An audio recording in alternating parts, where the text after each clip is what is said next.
Relationships, business, politics, whether you're connecting with your kids, your colleagues, or your constituents, it's just the reality that technology plays a factor. The pressure is on to make a great connection, but the odds are against you. So whether you are on the stage, the screen, or the other side of the dreaded speakerphone, beware of the pitfalls. Here's how to stand up and be heard successfully. 3 quick rules to keep in mind all the time. Keep it short, make it emotional, get group input. And now here's the fine print. First of all, begin by accepting the less than perfect nature of virtual communications.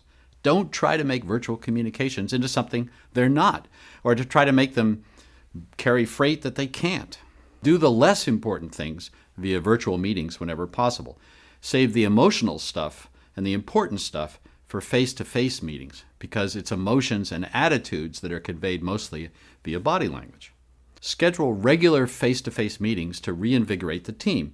If you're kicking off something important or celebrating a big win, or you have significant issues, bite the meeting bullet and bring everyone together. Trying to solve disagreements or rev people up via a digital phone line is pure folly and engineered disappointment. Never go longer than 10 minutes in any format without some kind of break. The breaks will allow people to re-engage, and you can either stop the meeting entirely or just urge everyone to get up and stretch. People don't need a long break, just a chance for a quick change of pace. Keep your text-based communication short, too. Get regular group input. What most people do during long phone meetings is put the phone on mute and take care of other chores while half listening. You can keep the group involved by going around the phones regularly asking for input. In a face-to-face meeting, you're able to tell how involved people are by monitoring their body language. In a virtual meeting, you need to stop regularly to take everyone's temperature. And I do mean everyone. Go right around the list, asking each locale or person for input. If you're really gutsy, let people know they'll be quizzed. Research suggests they'll remember more. Have an MC. The group can't run itself without the virtual equivalent of body language. You need someone who's in charge of making sure each person talks and everyone's engaged. Identify your emotions verbally. Lacking visual cues, we have a very hard time reading other people's feelings.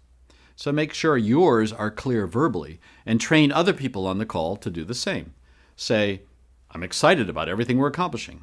Or, "Bob, I'm concerned that you don't seem confident in the third quarter numbers. How are you really feeling about them?" You've got to put back in what the digital links are removing.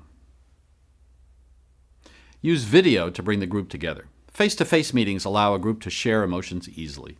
That keeps them together and feeling connected. That's much harder to do in a virtual meeting.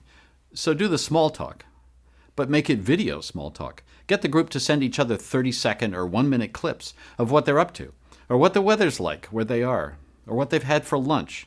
Something personal really adds a sense of connection back to the group.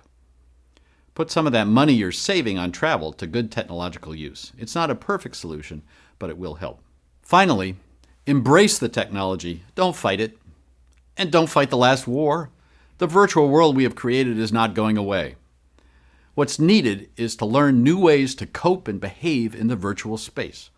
Just as we have to learn how to be savvy citizens of the real business world, now we need to learn the rules and tricks of the virtual business world.